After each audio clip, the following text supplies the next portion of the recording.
ओम शांति। 25 मार्च 2026। बाबा के महावाक्य।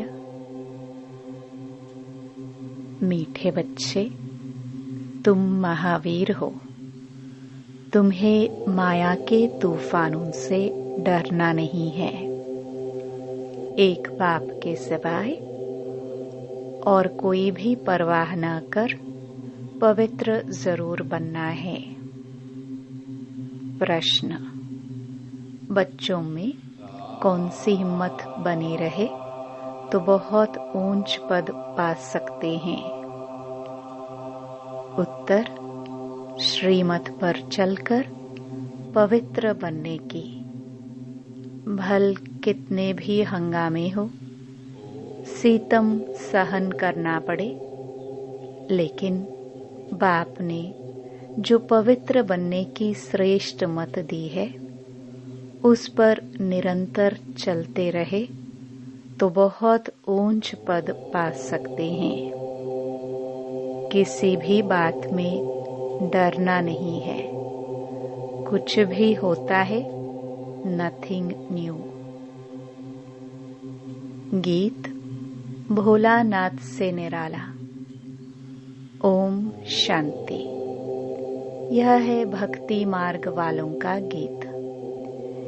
ज्ञान मार्ग में गीत आदि की कोई जरूरत नहीं है, क्योंकि गाया हुआ है बाप से हमें बेहद का वर्षा मिलना है। जो भक्ति मार्ग की रस्म रिवाज है वह इसमें नहीं आ सकती। बच्चे कविता आदि बनाते हैं वो औरों को सुनाने के लिए। उसका भी अर्थ जब तक तुम ना समझाओ तब तक कोई समझ ना सके। अब तुम बच्चों को बाप मिला है तो खुशी का पारा चढ़ना चाहिए। बाप ने 84 जन्मों के चक्र का नॉलेज भी सुनाया है। खुशी होना चाहिए। हम अभी स्वदर्शन चक्रधारी बने हैं। बाप से विष्णुपुरी का वर्षा ले रहे हैं। निश्चय बुद्धि ही विजयंती। जिसको निश्चय होता है वह सतयुग में तो जाएंगे ही। तो बच्चों को सदैव खुशी रहनी चाहिए। Follow father. बच्चे जानते हैं निराकार शिव बाबा ने जब से इसमें प्रवेश किया है तो बड़े हंगामे हुए, पवित्रता पर बड़े झगड़े चले। बच्चे बड़े होते कहेंगे जल्दी शादी करो, शादी बिगड़ काम कैसे चलेगा। भल मनुष्य गीता पढ़ते हैं परंतु उससे समझते कुछ नहीं। सबसे जास्ती बाबा को अभ्यास था। एक दिन भी गीता पढ़ना मिस नहीं करते थे। जब मालूम पड़ा गीता का भगवान शिव है, नशा चढ़ गया। हम तो विश्व के मालिक बनते हैं। यह तो शिव भगवानुवाच है। फिर पवित्रता का भी बड़ा हंगामा हुआ। इसमें बहादुरी चाहिए ना। तुम हो ही महावीर महावीरनी। सिवाय एक के और कोई की परवाह नहीं। पुरुष है रचता। रचता खुद पावन बनता है तो रचना को भी पावन बनाता है। बस इस बात पर ही बहुतों का झगड़ा चला। बड़े बड़े घरों से निकल आए, कोई की परवाह नहीं की। जिनकी तकदीर में नहीं है तो समझे भी कैसे। पवित्र रहना है तो रहो, नहीं तो जाकर अपना प्रबंध करो। इतनी हिम्मत चाहिए ना। बाबा के सामने कितने हंगामे हुए। बाबा को कभी रंज हुआ देखा? अमेरिका तक अखबारों में निकल गया। Nothing new. यह तो कल्प पहले मुआफिक होता है, इसमें डरने की क्या बात है। हमको तो अपने बाप से वर्षा लेना है, अपनी रचना को बचाना है। बाप जानते हैं सारी क्रिएशन इस समय पतित है, मुझे ही सबको पावन बनाना है।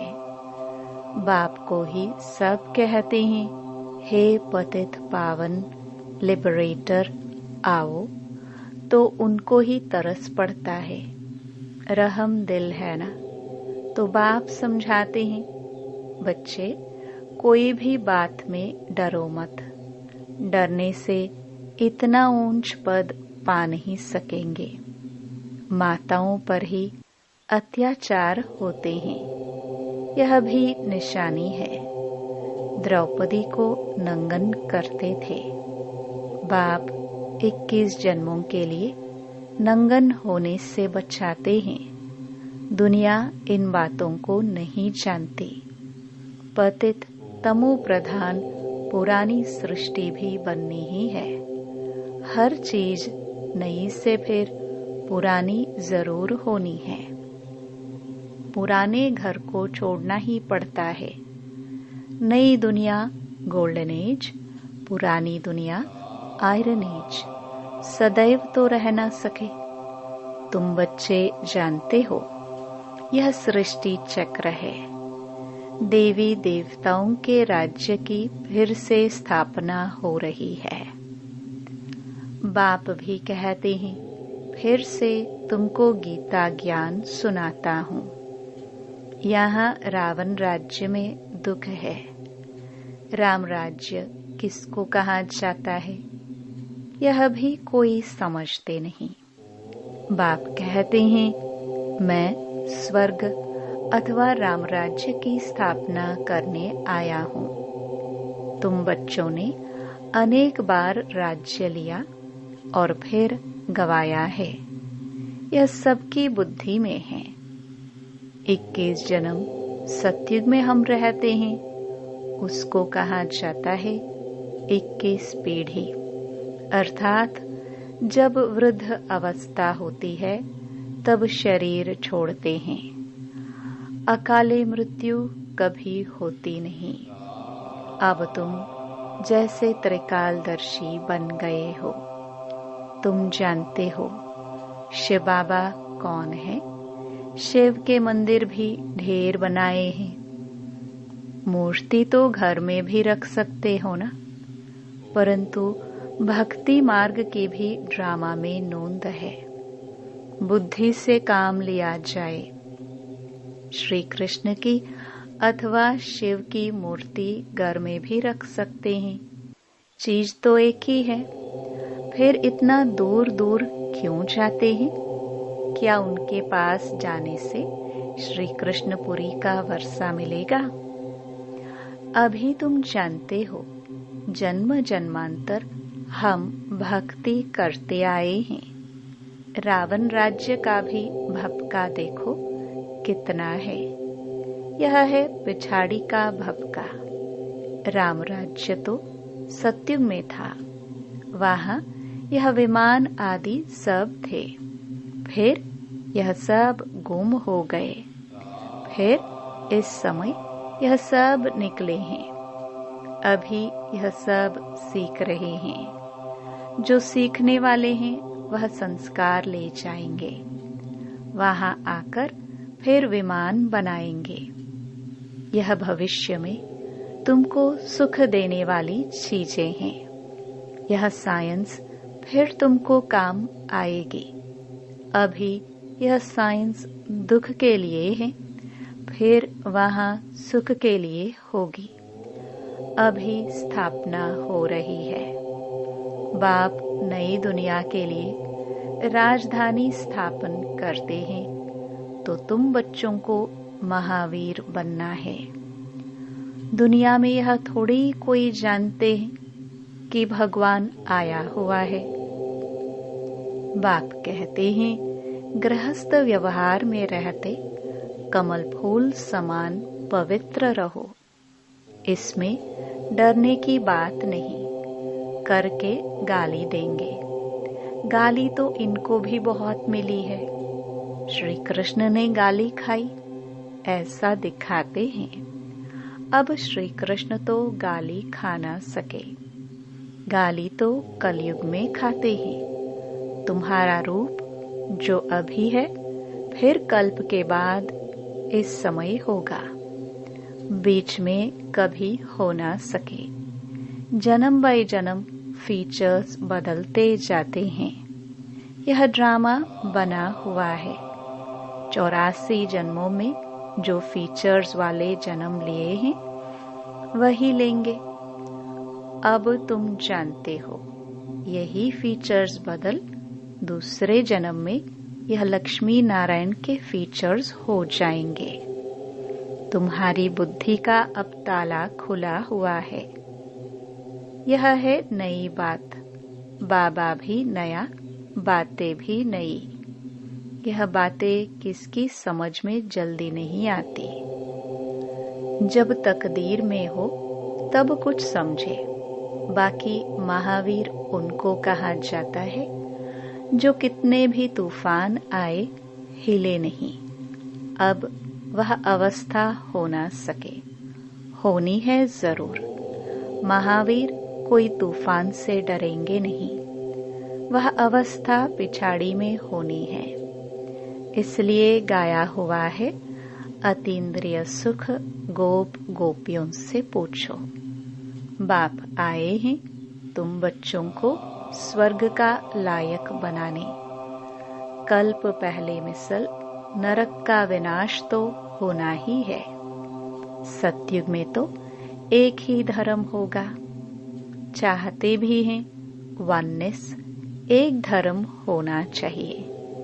यह भी किसको पता नहीं है कि राम राज्य रावण राज्य अलग अलग है। अब बाप में पूरा निश्चय है तो श्रीमत पर चलना पड़े। हर एक की नब्ज देखी जाती है, उस अनुसार फिर राय भी दी जाती है। बाबा ने भी बच्चे को कहा, अगर शादी करनी हो तो जाकर करो। बहुत मित्र संबंधी आदि बैठे हैं, उनको शादी करा देंगे। फिर कोई न कोई निकल पड़ा तो हर एक की नब्ज देखी जाती है।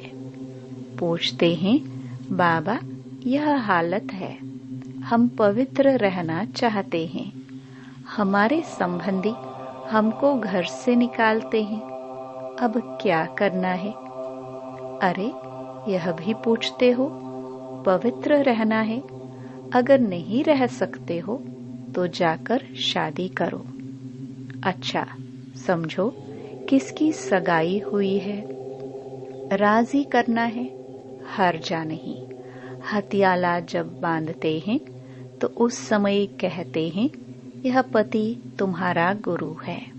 अच्छा तुम उनसे लिखवा लो, तुम मानती हो मैं तुम्हारा गुरु ईश्वर हूँ, लिखो। अच्छा अब मैं हुक्म देता हूँ, पवित्र रहना है। हिम्मत चाहिए ना। मंजिल बहुत भारी है, प्राप्ति बहुत जबरदस्त है। काम की आग तब लगती है जब प्राप्ति का पता नहीं है। बाप कहते हैं इतनी बड़ी प्राप्ति होती है तो अगर एक जन्म पवित्र रहे तो क्या बड़ी बात है। हम तुम्हारे पति ईश्वर हैं, हमारी आज्ञा पर पवित्र रहना पड़ेगा। बाबा युक्तियां बता देते हैं। भारत में यह कायदा है, स्त्री को कहते हैं तुम्हारा पति ईश्वर है, उनकी आज्ञा में रहना है, पति का पांव दबाना है, क्योंकि समझते हैं ना लक्ष्मी ने भी नारायण के पांव दबाए थे। यह आदत कहाँ से निकली? भक्ति मार्ग के चित्रों से। सतयुग में तो ऐसी बात होती नहीं। नारायण कभी कोई थकता है क्या? जो लक्ष्मी पांव दबाएगी, थकावट की बात हो ना सके, यह तो दुख की बात हो जाती है। वहाँ दुख दर्द कहाँ से आया? तब बाबा ने फोटो से लक्ष्मी का चित्र ही उड़ा दिया।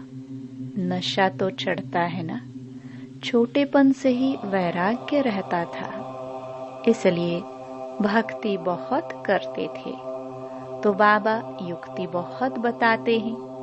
तुम जानते हो, हम एक बाप के बच्चे हैं, तो आपस में भाई बहन हो गए, डाडे से वर्षा लेते हैं, बाप को बुलाते ही हैं पतित दुनिया में।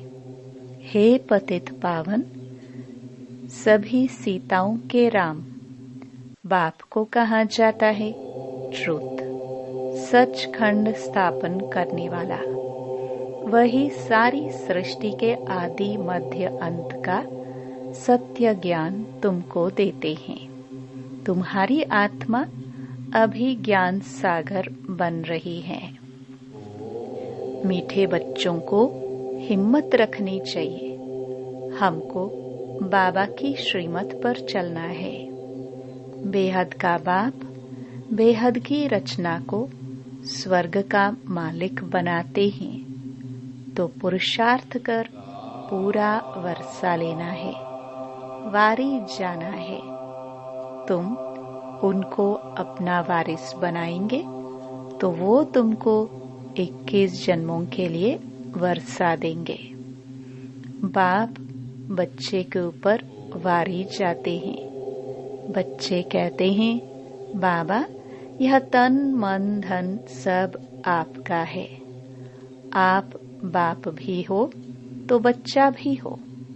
गाते भी हैं, त्वमेव मातश्च पिता त्वमेव। एक की महिमा कितनी बड़ी है, उनको कहा ही जाता है सर्व का दुख हरता सुख करता। सतयुग में 5 तत्व भी सुख देने वाले होते हैं। कलयुग में 5 तत्व भी तमो प्रधान होने के कारण दुख देते हैं। वहाँ तो है ही सुख। यह ड्रामा बना हुआ है। तुम जानते हो, यह वही 5000 वर्ष पहले वाली लड़ाई है।